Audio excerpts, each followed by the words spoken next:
Assalamualaikum warahmatullahi wabarakatuh. Shalom Om Swastiastu, Namo Buddhaya, Salam Kebajikan. Perkenalkan, nama saya Natasha Egelina Marbun dengan NIM 122450024.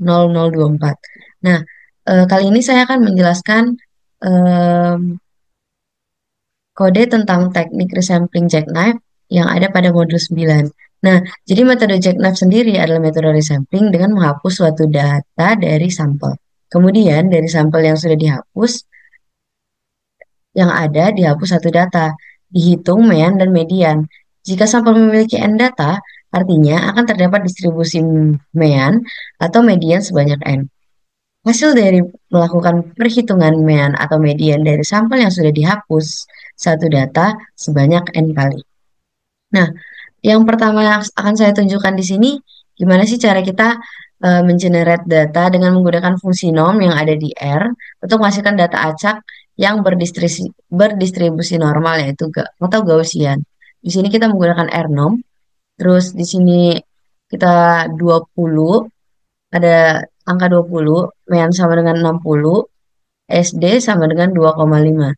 Nah, di sini itu maksudnya eh, 20 di sini menggambarkan jumlah bilangan acak yang akan dihasilkan. Sedangkan mean ini merupakan nilai distribusi rata-rata distribusi normal dan SD ini merupakan standar deviasi distribusi normal. Nah, selanjutnya eh, kita akan melakukan sampling data di sini. Nah, sampling data sendiri adalah teknik dalam analisis data untuk memperoleh subset dari data atau populasi untuk analisis lebih lanjut. Nah, beberapa teknik resampling yang bisa kita gunakan itu antara lain ada sampling acak, sampling berstrata, sampling cluster, sampling sistematis, dan banyak lainnya. Nah, ini kita akan menunjukkan penggunaan dalam R. Pertama kita membuat vektor data. Di sini eh, vektor data yang kita buat adalah elemen angka berupa bilangan bulat dari 1 hingga 10. Di sini data 1 hingga 10. Selanjutnya kita akan melakukan sampling acak tanpa pengulangan. Nah, di sini kita bakal ngelakuin dua sampling acak. Yang pertama itu tanpa pengulangan dan yang kedua nanti eh, dengan pengulangan. Di sini kita set sheet dulu. Nah, set sheet di sini berfungsi untuk mengenerate bilangan acak, tapi nanti pas diulang bilangan acaknya bakal terus sama, jadi nggak ganti-ganti, makanya pakai set sheet. Selanjutnya kita akan memasukkan sampel data. Sampel datanya di sini ada 5. Jadi nanti eh, data yang kita masukkan ini hasilnya adalah 5 bilangan acak berbeda dari data vektor kita tadi. Nah, di sini outputnya sendiri ada 3, 10, 2, 8, dan 6. Nah, yang kedua ada sampling acak dengan pengulangan.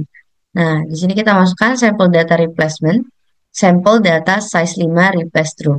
Nah, di sini dia akan mengambil 5 bilangan acak juga, tapi eh, dengan pengulangan. Jadi data yang tadinya udah diambil bisa diambil lagi.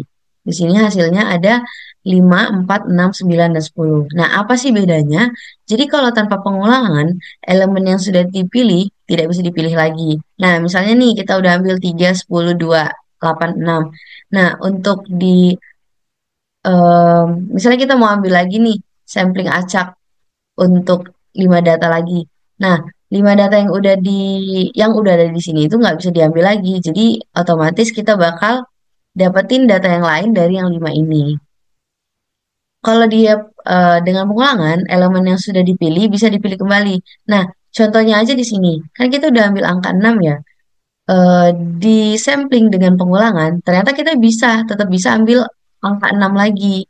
Nah, itu bedanya. Baiklah, saya Dwi Sulistiani akan menjelaskan bagian menghapus data. Contoh code di sini ada nilai C 7, 8, 9, 10. Ini digunakan untuk membuat sebuah vektor bernama nilai yang berisi elemen-elemen yaitu 7, 8, 9, dan 10. Fungsi C dalam kurung di sini digunakan untuk menggabungkan nilai-nilai ke dalam sebuah vektor. Lalu ada nilai min 1.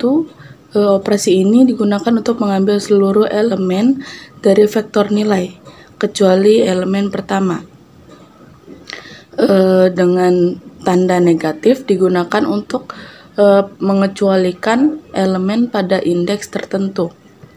Lalu nilai min 2, operasi ini mengambil seluruh elemen dari nilai kecuali elemen kedua.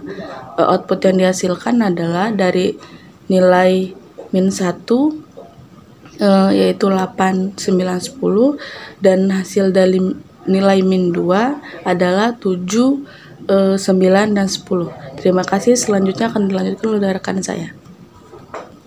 Baik, Assalamualaikum warahmatullahi wabarakatuh. Di sini saya akan menjelaskan tentang kasus satu. Nah, di sini kita akan menghitung rata-rata jackknife. Jadi di sini kita punya datanya, data awal. Kita buat vektor data awalnya berisi angka 10, 20, 30, 40, 50.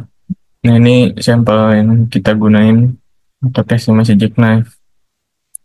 Terus di sini ada fungsi jackknife. Nah, jadi di sini fungsinya itu jackknife underscore min. Terus function dan kurung data itu kita definisiin fungsi bernama jackknife yang menerima argumen data. Terus n length data ini kita menghitung jumlah elemen dalam data sebagai panjang vektor dan menyimpannya di dalam variabel n. Terus di sini ada main original, itu kita menghitung rata-rata asli dari seluruh data dan menyimpannya di variabel main original. Terus di sini main jackknife numeric dalam kurung n itu kita membuat vektor kosong dengan panjang n untuk menyimpan rata-rata jackknife dari setiap subset data. Terus di sini ada for perulangan, itu kita perulangan untuk setiap elemen dalam data, itu indeks elemen yang akan dikeluarkan dari data. Terus data underscore jik itu kita buat subset data dengan menghilangkan elemen ke i, atau kita menggunakan indeks negatif mengecualikan elemen. Terus ini kita selanjutnya itu magic nav i itu kita menghitung rata-rata dari subset tersebut dan menyimpannya ke dalam vektor magic nav di posisi i. Nah, selanjutnya itu ada estimasi itu kita estimate ini menghitung rata-rata dari semua nilai rata-rata jackknife atau hasil perulangannya untuk mendapatkan estimasi rata-rata jackknife. Terus bias ini kita hitung biasnya, hitung bias estimasi jackknife itu selisih antara rata-rata jackknife. Nah, di sini main jackknife estimate itu dengan rata-rata asli main original. Terus di variansi ini kita hitung variansi jackknife menggunakan formula variance sample. Itu magic nav kurang magic nav estimate pangkat 2, kita selisih kuadrat setiap rata-rata jackknife dari rata-rata keseluruhan. Nah, itu kita di sum ini kita jumlahkan semua nilai kuadrat sisi tersebut. Terus kita bagi n dengan panjang data untuk mendapatkan varians rata-rata jackknife. Nah, terakhir ini list main jackknife ini kita kembali hasil estimasi jackknife dalam bentuk list yang berisi main jackknife, rata-rata estimasi jackknife, terus bias, terus variansnya.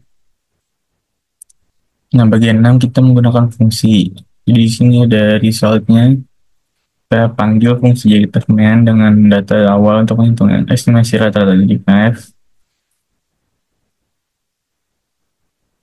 Result ini kita nyimpen hasil yang dikembalikan oleh fungsi dalam variabel result main.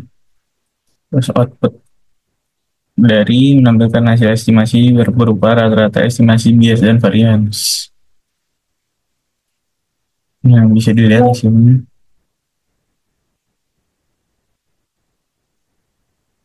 Mungkin cukup dari saya. Terima kasih. Baik, di sini saya akan melanjutkan penjelasan dari teman saya, yaitu contoh kasus 2. Pada contoh kasus ini, kita mengevaluasi waktu yang dibutuhkan untuk menyelesaikan proyek dari 5 tim berbeda dalam sebuah perusahaan. Waktu penyelesaian dalam hari yang dicatat adalah 12, 15, 20, 18, dan juga 14. Pada kode berikut, di sini kita membuat data awal yang akan dianalisis, yaitu 12, 15, 20, 18, dan juga 14. Selanjutnya kita membuat fungsi bernama jackknife median. Fungsi ini akan menghitung estimasi median menggunakan metode jackknife. Di sini kita menghitung median asli dan membuat wadah kosong median jackknife untuk menyimpan hasil median dari setiap iterasi. Lalu kita gunakan perulangan untuk menghitung median dengan menghilangkan satu elemen data pada setiap iterasi. Baris data min i berarti menghapus elemen ke i dari data. Terakhir, kita menghitung estimasi median jackknife bias dan variance. Di sini, median jackknife estimasi adalah median hasil dari semua iterasi bias menunjukkan perbedaan antara estimasi dan median asli. Dengan variance, mengukur seberapa bervarians hasil estimasi tersebut. Setelah fungsi selesai, kita gunakan fungsi tersebut untuk menghitung hasil jackknife dari data dengan menggunakan result median. Di sini kita mendapatkan 3 nilai, yaitu estimasi median jackknife dengan nilai 16, bias dengan nilai 1, dan variance dengan nilai 1. Sekian penjelasan dari saya.